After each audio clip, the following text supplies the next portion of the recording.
for today's video guys, yan, sasama tayo sa mga mamana ng taga-Kalayo na sila Romel, si Ryan, tsaka si Jomar. Ayan. At yun, sumama na rin yung ating mga kaibigan na sila Marwin, si Eugene, ayan, si B-Boy, tsaka si Kuya Michael kasama. Ayan, ayan ang bangka nila Ryan na Princess Hailey. Ayan si Romel, pakapi-kapi pa. Ay siya yung mamana guys. Sa kanya natin ikakabit yung ating camera na SJCam C300. Let's go guys. Tapos ang spot natin guys, dito muna tayo sa Kairaang. Yan, dito muna tayo dumaong. Baba ng mga gamit.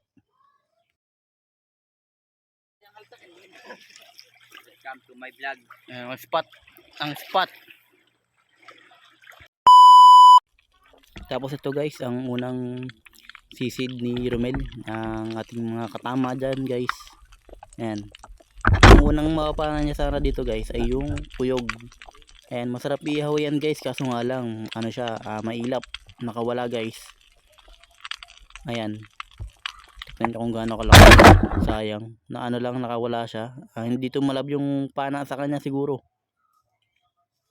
Ayan.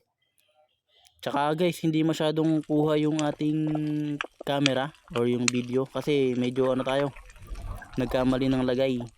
Nalagay natin yung camera doon sa pinakaunahan ng pana, kaya hindi masyadong kita yung ibang area. Kailangan nasa likod pala or nasa salamin. Tignan nyo guys.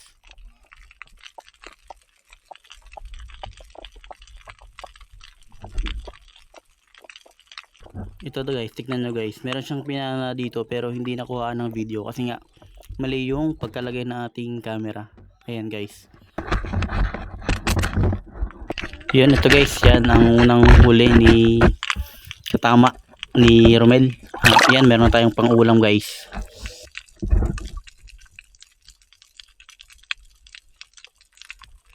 Yan guys, blue coral, bawal daw hulihin, sabi ni Romel. Tapos ito guys, meron siya dito nakitang labehero. Ayan, at pinana niya na rin guys. Yun, meron na tayong pangalawang ulam guys. Pang ano dyan ha? Wala pang inihaw yan. Doon, may buwan na doon eh. Dito, na ako din. Masaya na ako sa toyo. Toyo? Yeah. Masaya na ako sa toyo. Kawawa naman itong mamalakayan na to. Yan, mga namamalakaya sa Kalayo. Itim ng itim ang kanin eh.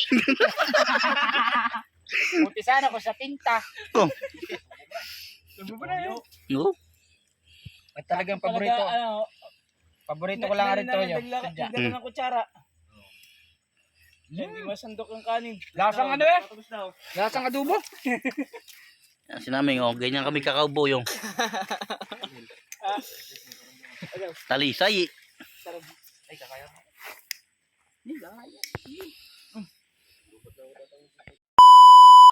Ayun guys, lumipat pala kami ng spot. Pagkatapos namin kumain doon, nakaulang kami ng 3 piraso. Ayan. Syempre hindi naman kasya yun kasi ang dami namin dito na sumama sa pamamana. Ayan, ito guys, biglaan lang din niya na lakad namin ng pamamana. Nagkayaan lang kami kagabi nila Ryan tsaka ni Marwin na mamana. Kasi talagang gustong-gusto naming pamamana.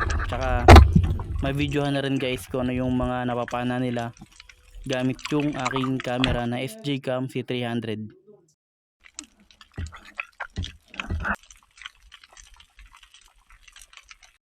Dito guys sa spot ng bituin na pamanaan or dinadayo din to ng mga mamana ay nakahuli tayo ng purak. Ayan guys, napana ni Romel yan guys. Hindi lang masyadong kita guys kasi yung camera is medyo nasa unahan nga, mali yung pagkakakabit. Hindi natin mapapakita kung paano siya napana guys. Ito na guys yung mga napana ni Romel dito sa bituin. Ayan, meron na tayong pang-ihaw guys. Since meron tayong dalang kanin. Ayan, meron na rin pamulutan kasi meron kaming dalang 2 bote rin guys. Ayan, para na rin kami nag-picnic dito guys. Tapos sabay sumubok na rin ng pamamana kung ano yung makikita natin tsaka kung ano yung mga mahuhuli natin guys.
ito guys, umahon na nga si Romel sa pamamana. Kasi medyo ano na rin, malalim na rin ang gabi. Ayan, tapos syempre, dalin-dali naming inihaw yung mga yan. Kasi masarap iihaw yung mga yan. Tapos meron naman kaming dalang kanin para dito na rin kami kumain at maggabihan. Ay, doon sa kabila. Doon. Oh. Triple din, triple. Higa. Hindi na tuyo. Oh. Hinantok. Ito pala guys yung gamit kong camera na SJ-Cam C300. Ayan. Tapos ayun guys, tumambay na kami at kumain ng gabi. Oh, kaulam yun.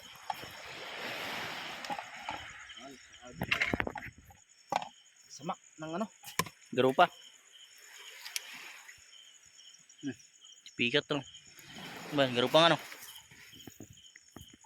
Kitang.